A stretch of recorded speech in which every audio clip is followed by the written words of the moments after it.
बिस्मिल्लाहिर्रहमानिर्रहीम। जी, programme 30 minute आज अहम मौज़ूआत के साथ मेरे साथ मौजूद हैं अब्दुर्रहमान फरीदी, काशिफ एडवोकेट। अपने मौजूद मेहमानों को खुशामदीद कहते हैं। फ्रेंड्स, आज 2 दिसंबर 2023, कल 3 दिसंबर 2023 बरोज़ इतवार लिया में एक बड़ी एक्टिविटी होने जा रही है। अंजुमन ताजरान लिया का इलेक्शन, ये 3 साल के लिए इलेक्शन होता है। इस इलेक्शन में 8,494 वोटर्स रजिस्टर्ड है। इस इलेक्शन की ख़ास बात यह है कि 6 पोलिंग स्टेशन बनाए गए हैं। इन पोलिंग स्टेशंस पर ड्यूटी के लिए मुख्तलिफ सरकारी महकमाजात के 63 एहलकारान अफसरान को तैनात किया गया और सिक्योरिटी के फ़राइज़ सर अंजाम देने के लिए महकमा पुलिस और एलीट फोर्स के 100 जवान तैनात हैं। Additional deputy commissioner revenue Mohammad Sharjeel Wattoo की सरबराही में इलेक्शन मुनक्किद हो रहे हैं और इलेक्शन बोर्ड ने आज अपने काम का आगाज़ किया। सदर डिस्ट्रिक्ट बार एसोसिएशन लिया शेख जावेद अख्तर साहब ने इलेक्शन बोर्ड के मेंबरान से हलफ लिया। मलिक साहब, मैं समझता हूँ कि ये जो इलेक्शन होने जा रहा है अंजुमन ताजरान लिया का, ये एक अच्छी और पॉजिटिव एक्टिविटी है। ऐसी एक्टिविटीज़ अगर मस्बत अंदाज में हो तो ये इलाके के लिए, शहर के लिए बहुत अच्छा होगा। और इस एक्टिविटीज़ को मस्बत बनाने में जो अहम किरदार अदा करते हैं, वो जो लोग इलेक्शन में हिस्सा ले रहे हैं, वो इसमें अपना किरदार अदा करते हैं।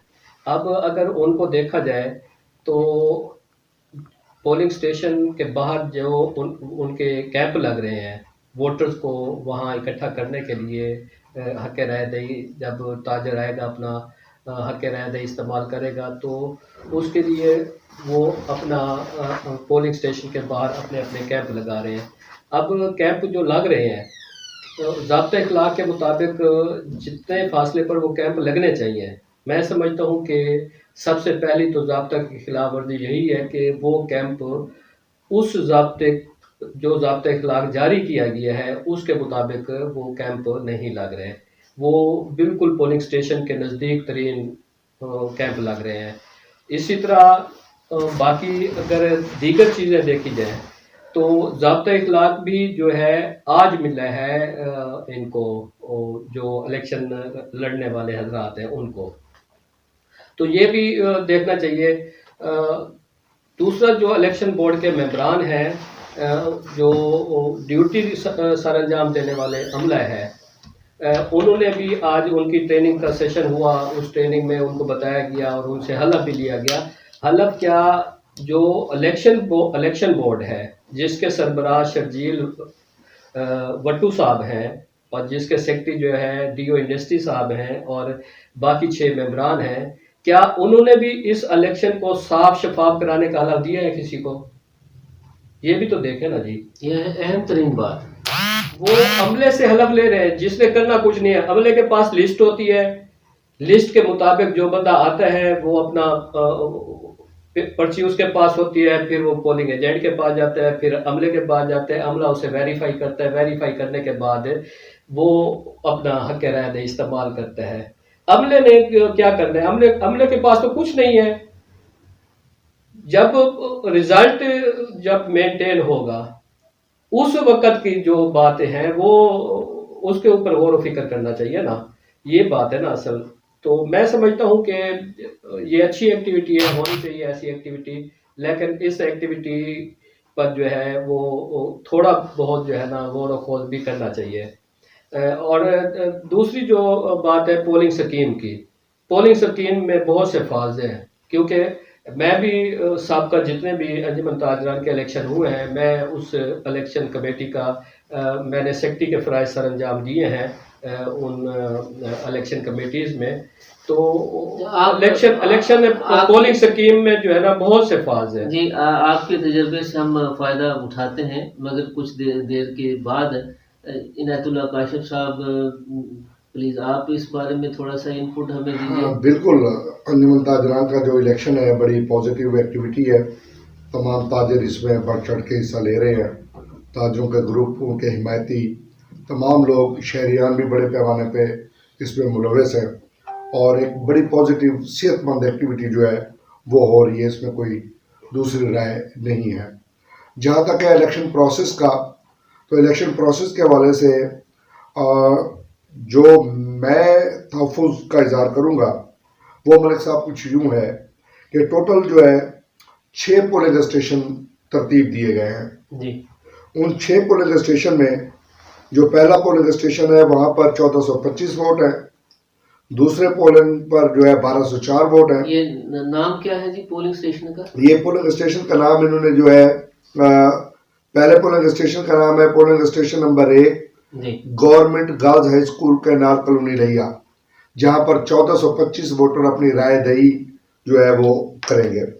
फिर दूसरा पोलिंग है polling station number 2 cyber public school असला मोड़ लिया, यहाँ पर 1204 वोटर अपनी हक के राय दही इस्तेमाल करेंगे। इसी तरह पोलिंग स्टेशन नंबर 3 है Islamia girls high school Multan road लिया, यहाँ पर 882 वोटर्स जो है वो अपना हक के राय दही इस्तेमाल करेंगे। बाइनी ही polling station number 4 MC high school number 1 लिया, ये जनाब यहाँ पर 1149 वोटर अपना हक के राय दही इस्तेमाल करेंगे। Polling station number 5 MC high school Chubara road लिया, 963 वोटर यहाँ पर वोट कास्ट करेंगे।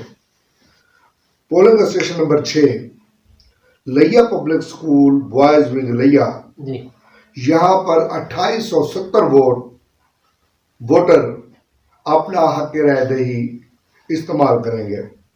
अब अगर आप देखें तो 3000 के लगभग वोटर ने एक पोलिंग स्टेशन पे वोट डालना है और यहाँ पर जो बूथ बनाए गए हैं वो 7 बूथ बनाए गए हैं। अब अगर एक वोटर पर्ची लेने के लिए आए, अपना वोट कास्ट कर रहे, पर्ची लेने से वोट कास्ट करने तक की टाइमिंग अगर आप एक वोटर के लिए 5 से 6 मिनट मुख्तस कर लें, क्योंकि उसने आना है, शनाख्ती कार्ड देना है, उसने शनाख्ती कार्ड देने के बाद उसका वोटर नंबर तलाश करना है, फिर उसकी पर्ची बननी है, फिर उसका जो है वो बैलेट पेपर कटना है, फिर बैलेट पेपर पे 2-3 मेंबरान के साइन होने हैं, उसके बाद जाके उसने बूथ पे जाना है, वहाँ पे जाके उसने अपना मोहर लगानी है, फिर उसने वापस आना है और डब्बे के अंदर आके अपना वोट डालना है। इस पूरी टाइमिंग को अगर आप काउंट कर लें तो कम से कम मिनिमम 5 मिनट, और अगर इसको स्पीडी आप कर लें 5 से 6 मिनट का टाइम जो है वो तो लगना ही लगना है।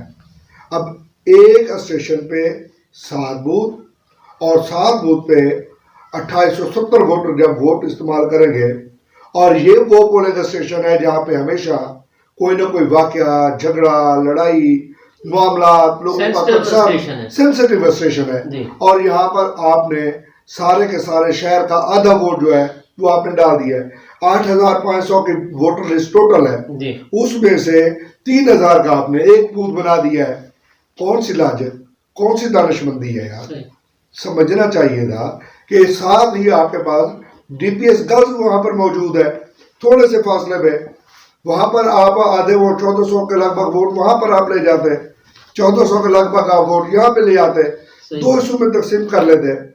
जहां पर आपने 62 का अमला रखा हुआ है वहां पे आप जो है 62 की बजाय 68 का अमला कर लेते, 4 से 5 लोग आप और इजाफी कर लेते। तो इससे क्या क़यामत आनी थी। कम से कम पोलिंग का जो अमल है वो स्मूथ होना चाहिए, वहां पर बदमज़गी ना हो, वहां पर किसी किस्म की लड़ाई ना हो, वहां पर किसी किस्म का फसाद, दंगा ना हो। इलेक्शन में तो अमूमी तौर पे टेंस का माहौल होता ही है।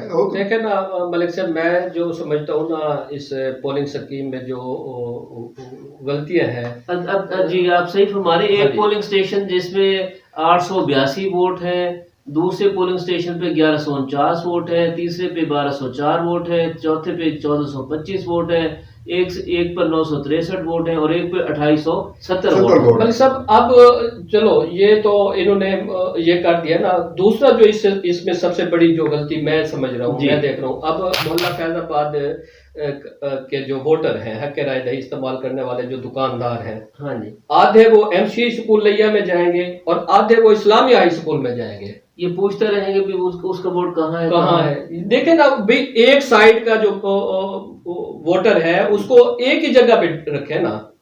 ये अच्छा, इसी तरह जो है आप कॉलेज रोड को देख लें, जी। चुबारा रोड को देख लें, लगे नीलम रोड को देख लें। ये प्रॉब्लम है इनके इसमें पोलिंग स्कीम में जो मैं देख रहा हूँ। कॉलेज भी पोलिंग स्टेशन बनाया जा सकता था। बनाया जा सकता था ना, कॉलेज रोड को कॉलेज रोड पे रखते जी।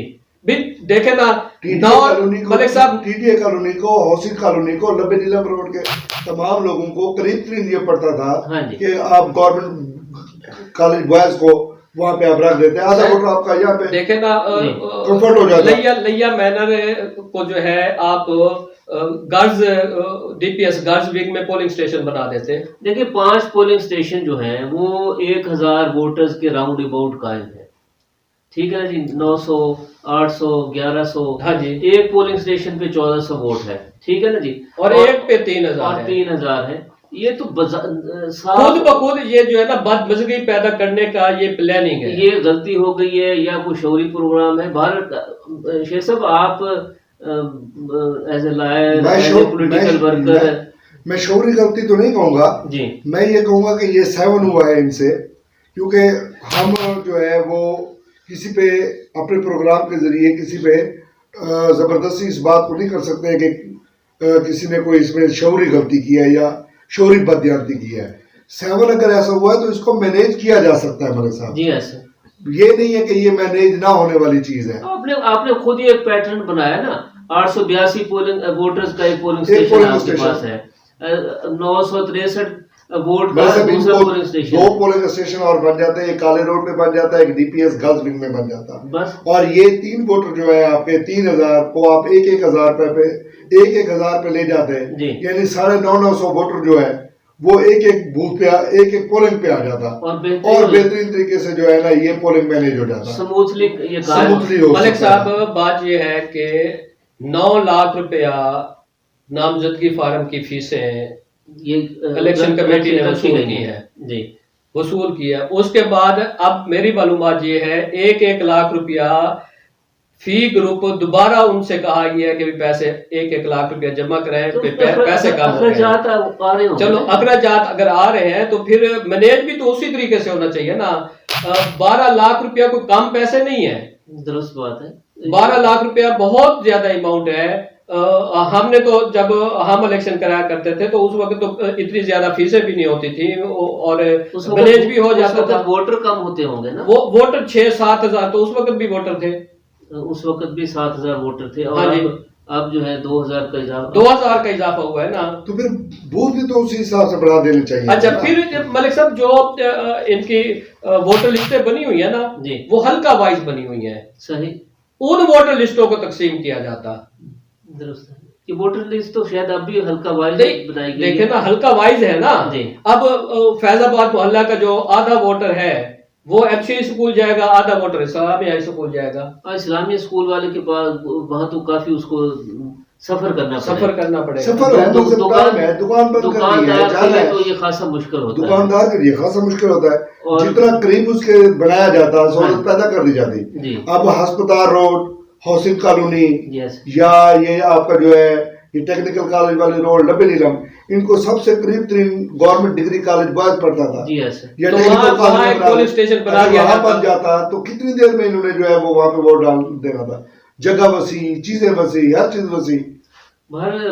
मेरी बात हो रही थी शेख जावेद साहब से, वो बता रहे थे कि जी इंतजामिया ने 100 पुलिस एहलकारों की और अफसरान की ड्यूटी लगाई है और हमारे पास जो अमला मौजूद है वो 63 लोगों का अमला मौजूद है जो ये सारे इंतखाबी प्रोसेस में मौजूद होगा। मतलब 100 पुलिस एहलकार है ना, हाँ जी, इनको आप तकसीम कर दें 6 बूथों में जी, 6 पोलिंग स्टेशन, 6 पोलिंग स्टेशन पे आपने इनको तकसीम कर दिया। रिजर्व में भी रखेंगे ना, फिर चलो आपने रिजर्व में भी रख लिया, जी, अगर 3 से 4 लोगों का अमला क्या और पैदा नहीं किया जा सकता था इस 100 के अमले में? तो हो सकता था, हो सकता था।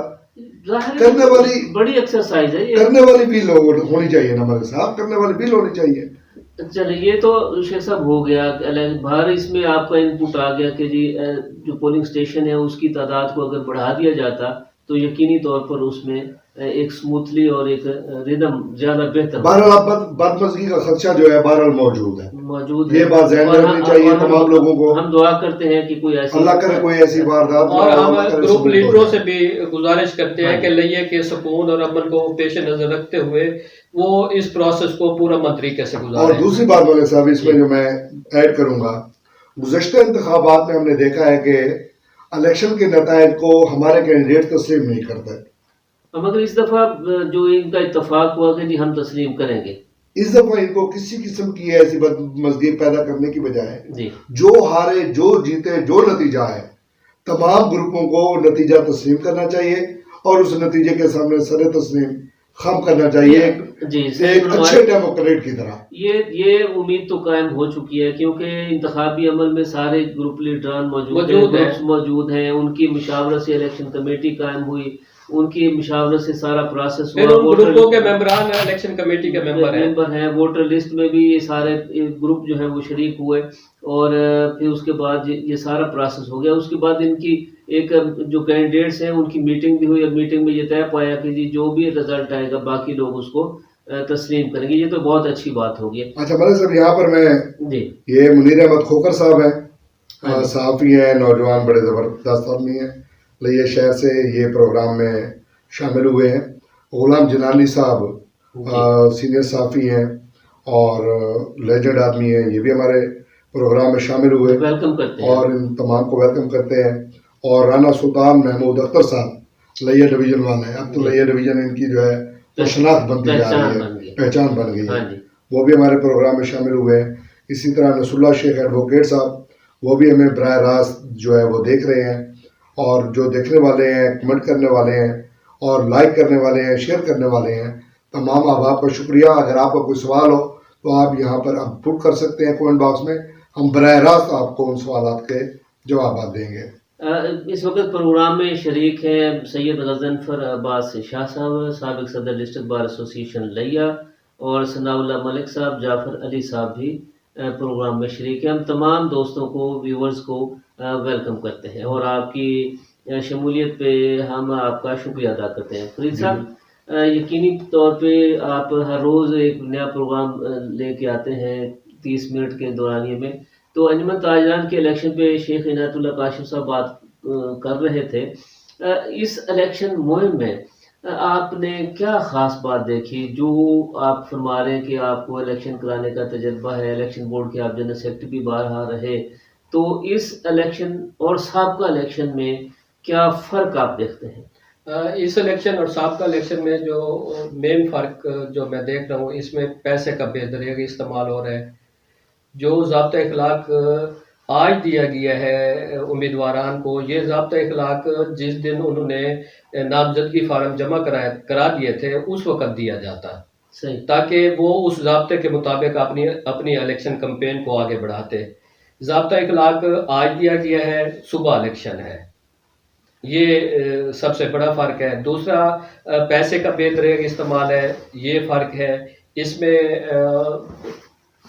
तीसरी बात जो है मैं समझता हूँ कि एक दूसरे पर जो हमारे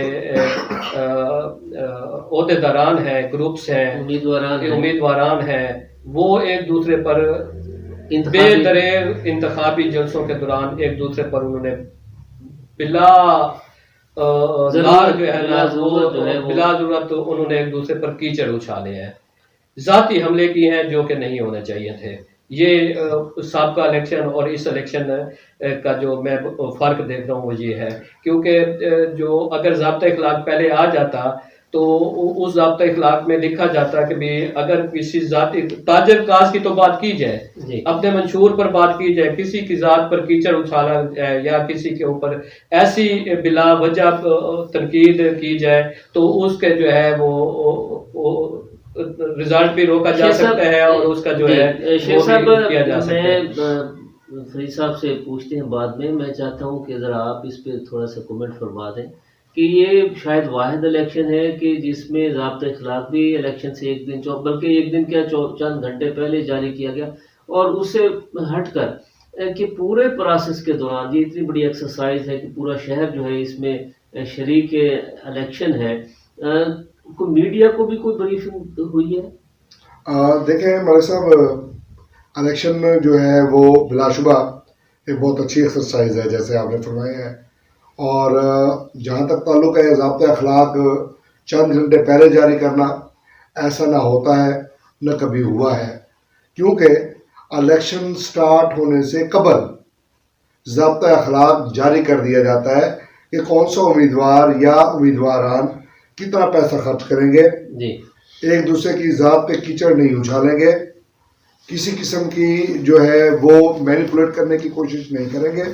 अगर कोई ये तमाम करेगा तो वो इलेक्शन के लिए नाअहल करार पा सकता है। ये तमाम क्वालिफिकेशंस डिसक्वालिफिकेशंस ये ज़ाब्ता अखलाक के अंदर दर्ज कर दी जाती हैं और तमाम कैंडिडेट्स को उसका पाबंद किया जाता है, साइन सिग्नेचर लिए जाते हैं। उसके बाद इलेक्शन मुहिम का आगाज होता है। यहाँ नहीं मालूम कि इन्होंने क्यों ऐसा किया। नहीं, मैंने जो ज़ाब्ता इखलाक शेख साहब देखा है ना, इस इलेक्शन की जो सबसे अहम जो ज़ाब्ता इखलाक की जो बात है वो कैंडिडेट्स के लिए नहीं है, ज़ाब्ता इखलाक वोटर्स के लिए है।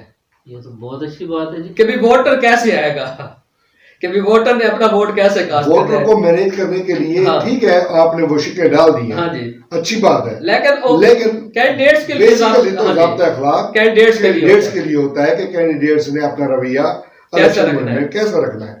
अब दूसरी बात, इस इलेक्शन मुहिम में जैसे आपने फरमाया कि कीचड़ उछाला गया है, वाकई एक दूसरे पे खुली तनकीद की गई है, जाती हमले किए गए हैं। ओ भाई आप ये बताएं, आपने 7 सालों में क्या कारकर्दगी दिखाई है? 1122 ग्रुप ने अपनी कारकर्दगी क्या दिखाई है? और कुर्सी ग्रुप ने अपनी कारकर्दगी जो है वो भी माजी में अहदेदारान रहे हैं उनमें लोग कि उनकी क्या कारकर्दगी रही है। उसी कारकर्दगी को रखा जाता सामने, फिर ताजरों को कहा जाता भाई अब आपने अपना हक के राय दी, हमारी कारकर्दगियों को मद्देनजर रख के करना है। अच्छा, हमारे लोग भी तो चस उठाते हैं ना, वो जब तहकीरा में जुमला आता तो ये हंसते भी हैं और तालियां भी बजाते हैं। और मैंने किसी जलसे में किसी ताजर को मुजम्मत करते नहीं देखा कि भाई वो भी हमारे भाई हैं, वो भी हमारे भाई हैं। आप ऐसी बातें ना करें, हम कतई तालियां नहीं बजाएंगे, हम भी तालियां पीटते रहे, वो भी जो उनके मुंह में आया वो कहते रहे। शेख साहब, कल का दिन है ना, कल रिजल्ट आ जाना है जी, हार जीत का फैसला भी हो जाना है और नई अंजुमन ताजरान वजूद में आ जानी है जी। अब जिस तरह स्टेजों पर जिस तरह की गुफ्तगू की गई है, क्या ये कल के बाद बंद हो जाएगी, खत्म हो जाएगी, एक दूसरे के दिमाग इनके साफ हो जाएंगे? मैं नहीं समझता कि भी कोई ऐसी बात रहेगी, रह जाती है। हाँ जी, ये तो फिर हाँ जी खलश तो रह जाती है। वो जो शीशा टूटता है ना जी, बेशक जुड़ जाए मगर उसमें एक दरार रह जाती है। हाँ। अच्छा, मैं आपसे चाहता हूँ थोड़ा सा इस पे आप कमेंट जरूर कीजिए कि 2 दिन पहले दफा 144 का निफाज किया गया, मतलब उसके बावजूद ये जरूरत क्यों पेश आई? पहले तो हम ये देखें ना। अच्छा, अब यहाँ पे एक बड़ी कंट्राडिक्शन आ रही है। पहले तो कंट्राडिक्शन देखते हैं ना। आपने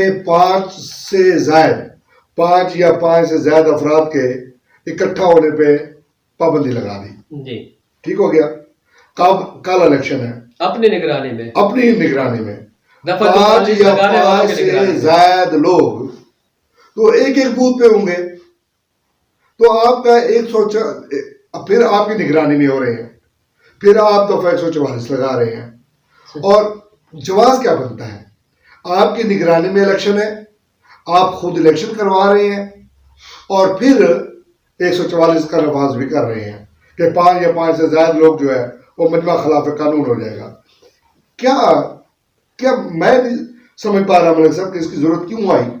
ये तो मैं दूसरे लफ्जों में, एक तरफ आप इलेक्शन प्रोसेस में जा रहे हैं और दूसरी तरफ लोगों को आप थ्रेट कर रहे हैं कि अगर हमने चाहा तो आप FIR भी दे देंगे कि आपने मजमा खिलाफ कानून किया है। अच्छा, इस पे ना जो ताजर इलेक्शन में जो शरीक हैं रहनुमा, उनकी तरफ से भी कोई इनपुट नहीं आया कि जी उनको तो शायद पता भी ना हो।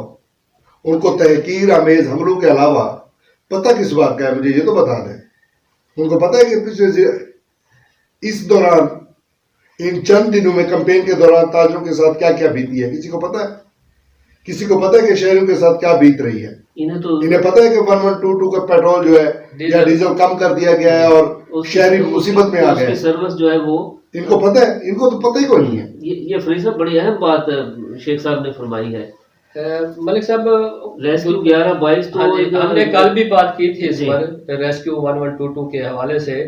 तो आज जो डेवलपमेंट हुई है वो आपको भी पता है कि भी कुछ उनका डीजल जो है वो जारी कर दिया गया और उसको मैनेज कर दिया गया कि भाई आपने जिस तरह पहले आप फोन करते थे तो गाड़ी पहुंच जाती थी, अब वो नहीं पहुंचेगी। तो पहले तो ये बता देना जी फरीदी साहब आप भी कि अब जो तब्दीलियां आई हैं शहरियों को पता तो चले कि 1122 अब उनकी दहलीज पे अगर कोई उनके घर का फर्द मौत की कश्मकश में हो तो गाड़ी नहीं पहुंचेगी। 1122 को कॉल करें और वो 1122 की गाड़ी के इंतजार में बैठे रहें और उनके घर का बंदा अल्लाह को प्यारा हो जाए, तो उसके साथ साथ उनको करना क्या चाहिए? इससे पहले के 1122 ने क्या करना है और इन्होंने क्या करना है, थोड़ा बता तो दें। हाँ जी। 1122 जो है ना, वो अब उनका जो प्लानिंग आई है वो ये आई है कि पहले आप कॉल करेंगे तो मोटरसाइकिल वाले आएंगे। बंदे को हार्ट अटैक हुआ है, हाँ, जाएगा मोटरसाइकिल वाला आएगा। बंदे को सांप मुश्किल सांप काट गया है, हाँ जी, जाएगा मोटरसाइकिल 1122 वाला आएगा। वो देखेगा, देखने के बाद वो आपको वो कहेगा कि भाई आप अपनी गाड़ी पे पहुंचे। यानी वो आके ये नहीं कहेगा कि गाड़ी आ रही है, वो कहेगा अपनी गाड़ी पे पहुंचे। हाँ जी, वो मशवरा देगा कि आप अपनी गाड़ी पे जाएं। अगर जरूरत महसूस करेगा तो फिर वो अपनी गाड़ी को कॉल करेगा। अगर उसको जरूरत महसूस होने का सेंस ना हो जी तो फिर क्या होगा? वो मरीज बस इंतजार करे, वो इंतजार अगले फैसले का। अच्छा, इसमें ना जी एक और अहम तरीन बात है, वो ये है कि 2000 लीटर पहले डीजल मिलता था एक एम्बुलेंस को, अब वो लीटर कम करके 800 उस पर डाल दिया गया है, 800 लीटर एक गाड़ी को। अब ये फैसला कौन करेगा कि ये सीरियस है, ये सीरियस तरीन है?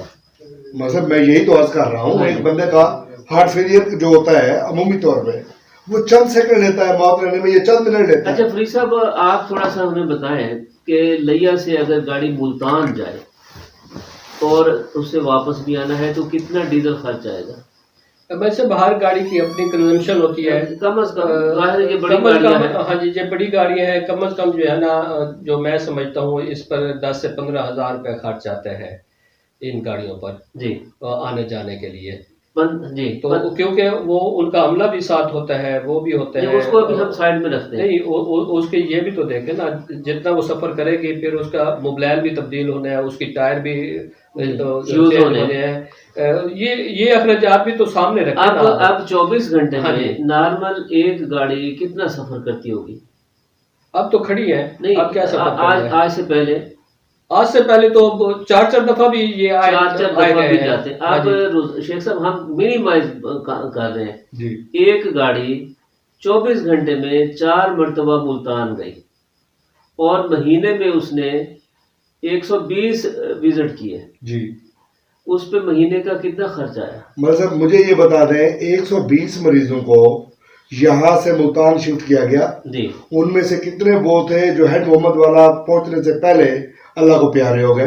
उनकी तादाद भी निकाले ना। ये देखिए, अखराजात मैटर नहीं करते इंसान की जिंदगी के सामने। मैं उसी तरफ मैं यही मानना चाहता हूँ, हम गलत साइड पे जा रहे हैं, इसलिए कि एक इंसान की जिंदगी 15-16 हजार के डीजल से ज्यादा अहम है, कीमती है। शेख साहब, मैं उसी तरफ आपकी तवज्जो चाह रहा था कि आप उस बारे देखें कि ये एक महीने का जो डीजल है जी 10 लाख रुपए आप डीजल लगा दें, 10 लाख रुपए लगा खर्चा करते हैं जी, ठीक है, और साल में आपने एक गाड़ी पे आपने खर्च किया 1 करोड़ रुपया कर लिया।